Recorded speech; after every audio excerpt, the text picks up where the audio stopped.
everybody, it's Joshua here, the Geocaching Vlogger, and I'm here to just do a special video to give you guys some tips on geocaching. Most of my geocaching videos are of my geocaching adventures, but I thought for maybe some of you new people out there that have only been caching for a little while, that you would like to hear some of the tips and tricks that I use to make geocaching a great experience for me, and things that I wish I knew when I started geocaching. So the first tip I thought I'd share with you guys is how to successfully get an FTF, a first to find.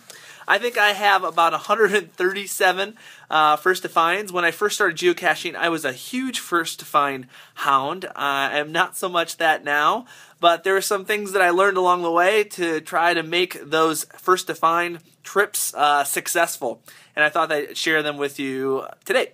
The first tip I have for you is to be ready at all times. If you want an FTF, you need to be ready to go right when that cache gets published. So having all your geocaching stuff in a bag and ready to go is pretty important. Also, when you see this published, look on the cache page or your phone and try to figure out the directions on how to get to the park or the cache location. There's nothing worse than being in your car and trying to fidget with your phone or your GPS trying to figure out where the place is. So if you have a pretty good idea of where you're supposed to go before you leave the house, it just saves a bunch of time if you just check that first real quickly.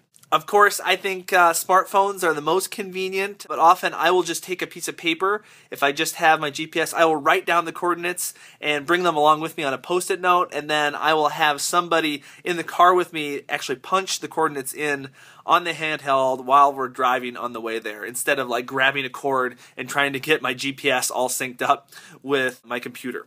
So typing those in manually if you don't have a smartphone is probably the best way to go. Of course, do not type those coordinates in while you're driving because you're going to get in an accident, and a first to find is not worth getting in an accident for.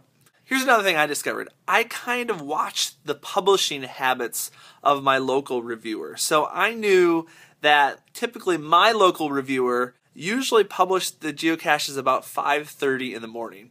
So when I was the first to find hound, one of the first things I did is I actually set my alarm for about 5:30 in the morning, and I woke up, had my alarm wake me up, I checked my email and saw if there was any first to find opportunities published, and then I actually got out of bed and I went and got them that morning before work.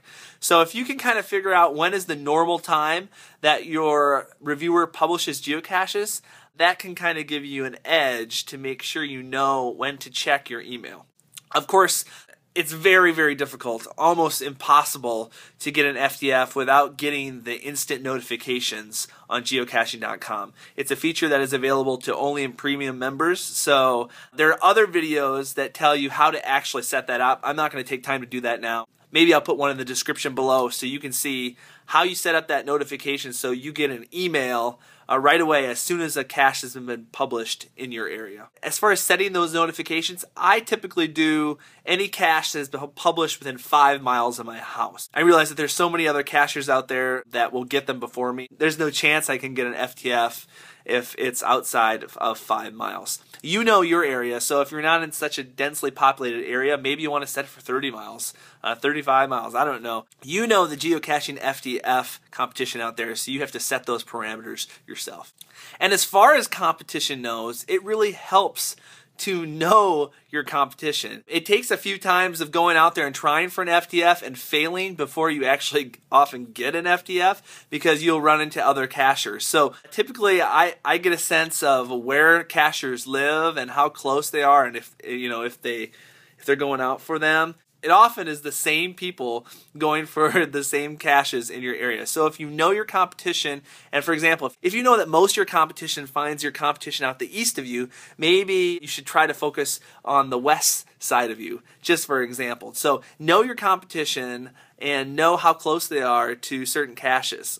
And here's the thing, befriend those other cachers. This is a great way to meet other people. Often if you get to a cache at the same time, you can just say, hey, we're going to share this FTF. So get to know them a little bit better. Often I have had friends that I've met on First to Find hunts, and I'll tell them, hey, if I'm not going for a first to find, I'll give you a call, and maybe you can give me a call just so we know, if we even have a chance. Or sometimes I'll call them and say, hey, let's meet there and let's share the FTF. So befriend all those other cachers out there and share some of those FTFs. Also, it's really important, but as you're going for an FTF, don't break any laws. Don't speed. Keep your eyes on the road. Have somebody else handling the GPS or the phone.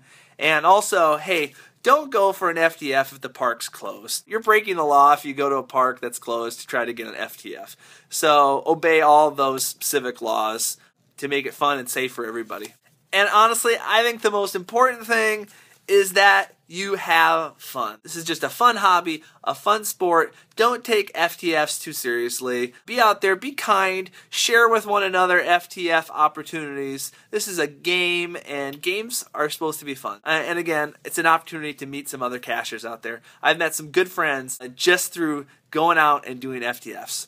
So, hey, good luck, everybody. Those are my tips. I'm sure there's a bunch of other tips. If you have a tip on how you go out there and get FTFs, go ahead and comment below. Of course, subscribe to us if you haven't before, and we'll keep these videos coming. Thanks, and see you next time. And of course, thanks for watching.